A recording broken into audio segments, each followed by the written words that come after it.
దేవుని యొక్క గొప్ప ఘనమైన నామములో అందరికీ ప్రభు పేరిట శుభాభివందనములు తెలియజేసుకుంటూ ఉన్నాను.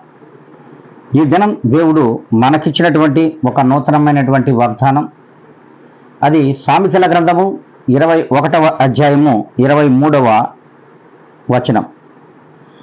నోటిని నాలుకను భద్రము చేసుకునేవాడు శ్రమల నుండి తన ప్రాణమును కాపాడుకొనును. దేవుడు స్పష్టంగాను యథార్థముగాను సత్యముగాను మాట్లాడుతున్నాడు. ఎవరైతే తన నోటిని తన నాలుకను తన అదుపులో ఉంచుకుంటాడో వాడు ఈ లోకంలో శ్రమల నుండి విడుదల పొందుతాడు. ఎలాంటి బాధలు, ఎలాంటి వేదనలను, వీటన్నిటి నుండి కూడా విడుదల పొందగలడని దేవుడు స్పష్టంగా తెలియజేస్తున్నాడు. ఎందుకు విడుదల పొందుతాడు అని ఒక్కసారి మనం ఆలోచించినట్లయితే, దేవునిలో ఉన్నటువంటి జనాంగము, భయభక్తులు కలిగినటువంటి జనాంగము ప్రభువులో తన నాలుకనైతేనేమి తన నోటినైతేమి చాలా జాగ్రత్తగా ఉంటారు, అదుపులో ఉంచుకుంటారు.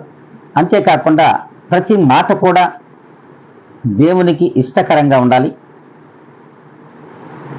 ఆ మాటల ద్వారా దేవుణ్ణి మహిమపరిచే విధంగా ఉంటారని దేవుడు స్పష్టంగా తెలియజేస్తున్నాడు. కనుకనే వారు శ్రమల నుండి విడుదల పొందుతారు. కనుక ఎంతమందిని మనం మన నాలుకను మన నోటిని మన అదుపులో ఉంచుకొని ఉన్నాం?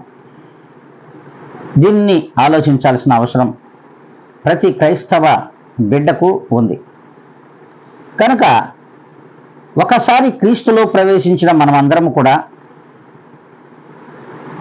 మన యొక్క నోటిని అదుపులో ఉంచుకోవాల్సిన అవసరం ఉంది. ఆ క్రీస్తు మాటలను, క్రీస్తు యొక్క ప్రవర్తనను అనుసరించి నడుచుకోవాల్సిన అవసరం కూడా ఉందని దేవుడు స్పష్టంగా తెలియజేస్తున్నాడు.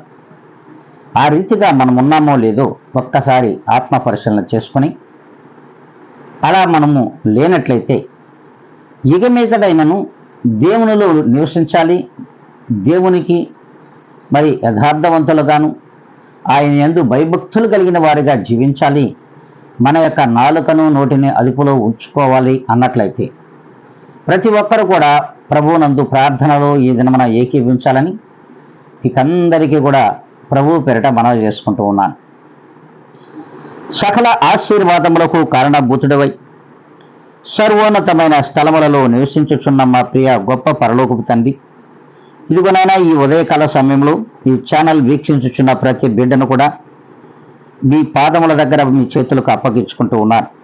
ప్రభువా, మా యొక్క నాలుకను మా యొక్క నోటిని అదుపులో ఉంచుకుని ఆ యొక్క గొప్ప భాగ్యమైన దినములను ఈ దినం నుండి మాకు దయచేయమని బ్రతిమలాడుకుంటున్నాం.